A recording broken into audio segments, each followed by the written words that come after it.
Welcome, folks, to Power Rangers Dino Fury Episode 6 review, also known as a class from Solon on interpersonal communication and your own personal halo effects on the world around you. Please turn your textbooks to Chapter 3, page 47. The show starts now.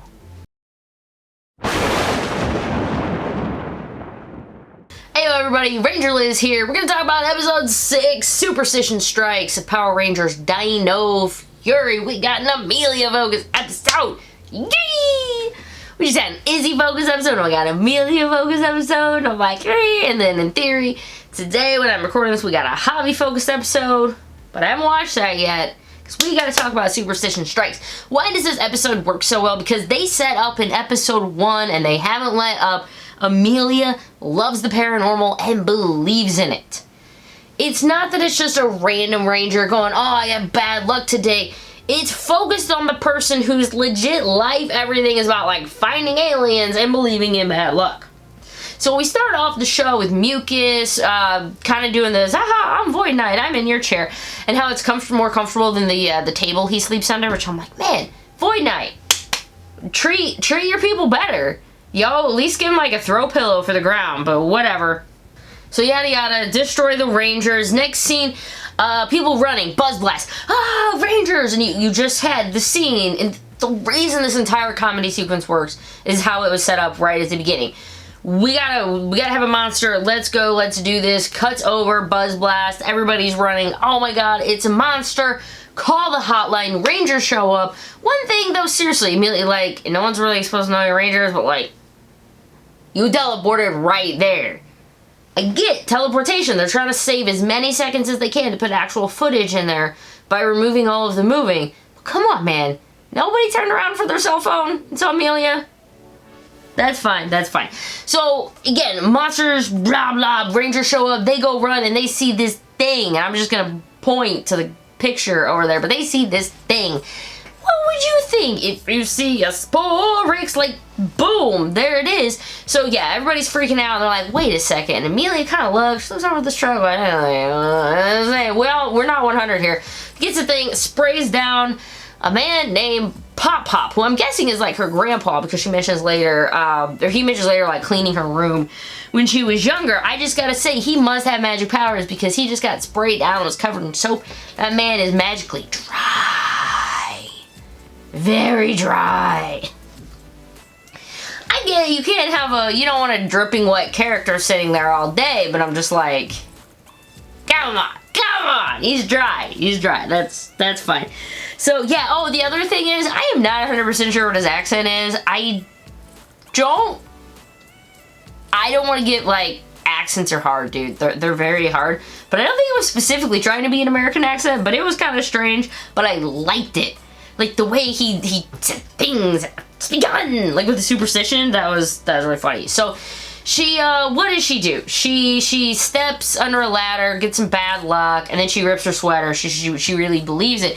But I think the funniest part was that Pop Pop is in the back, and he's like, it's begun, the bad luck! Which is, like, that, when he did that, I lost it. I thought that was so funny.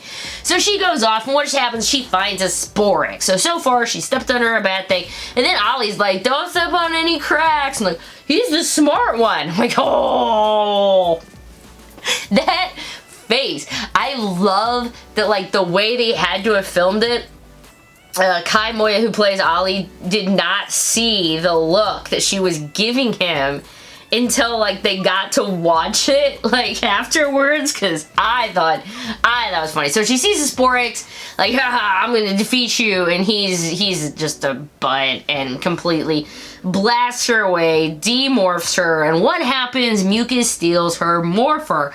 Come to find out why, well, the morphers are the only way you can get in the base, and we've got to get back in the base if we want to steal those Sporix. So at this point, Amelia's feeling like absolute butt and is like, Zato, just take me to the command center. Like, I don't want help. I don't want to touch anything. Just take me back. Solon! This is where we get to classes in session.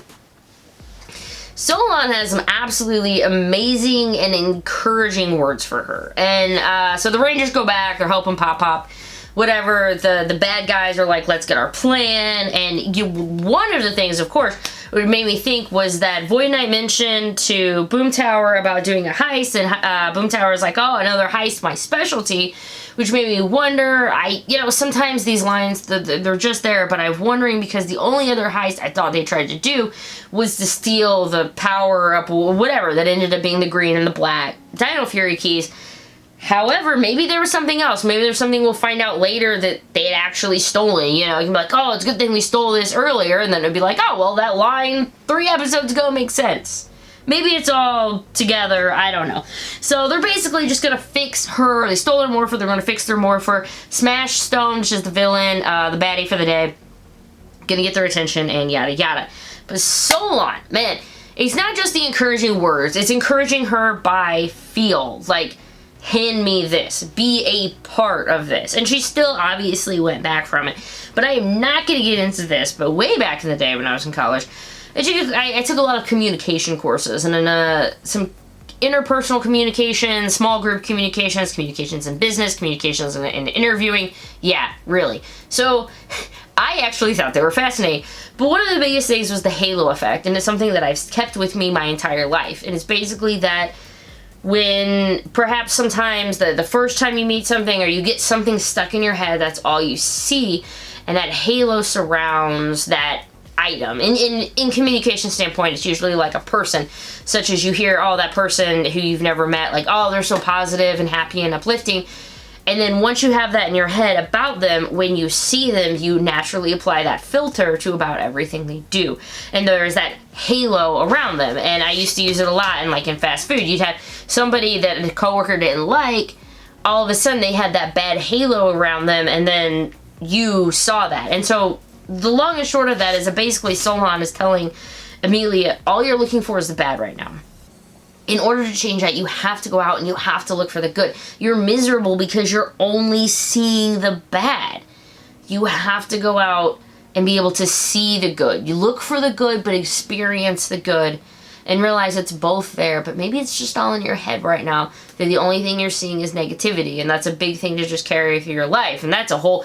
You want to talk into some Om, and we get into some stuff about mentalities around your life. But it's very cool to hear that from a 65 million-year-old cyborg dinosaur who's watched a lot of TV in her life and has probably read a lot of books with her cybernetic eyes.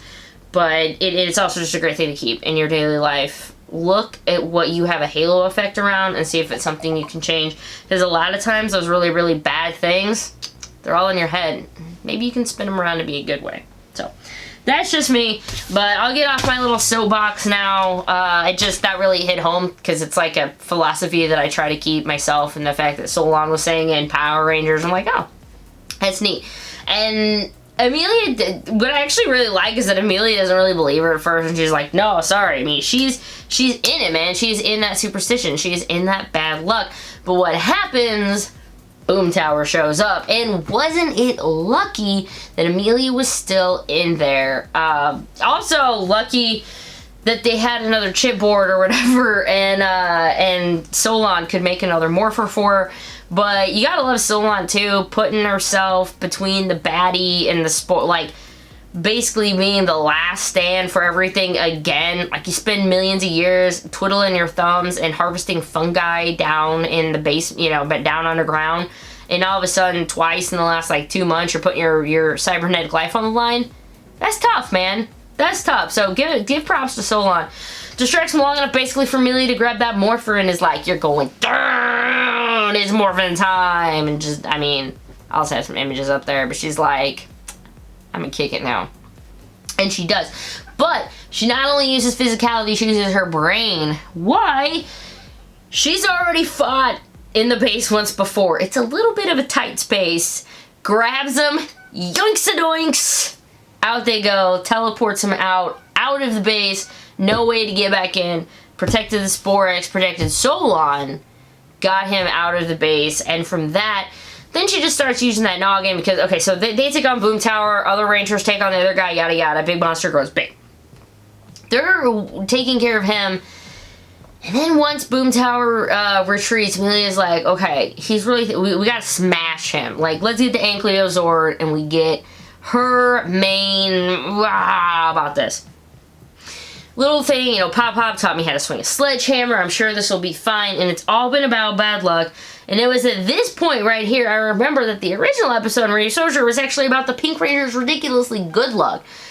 And I love whenever you're so invested in an episode that you forget completely what it was. And it, you know, it's one thing if you go back to like Go Busters and Beast Morphers, because that was such a gap. Reef Soldier was like 1.5 years ago, and I'm still like, oh, I forgot about that. Awesome. Completely, it's an amazing way to get rid of the villain, Amelia's good luck. This, I can't think of the word for it, but one thing hits another and the villain is absolutely destroyed. Well, he isn't destroyed, I'm sorry. His missile, whatever, is blocked up by crap, and then they destroy him. So it's basically the same thing, but it's Amelia's good luck and the fact that she was in the right place at the right time, that the Rangers were able to stop the plan and stop everything. But of course, at the very end, they had to add that little bit of comedy. This time it was from Ollie, Mr. Skepticism, Mr. I'll only believe it if I see it, and about whatever.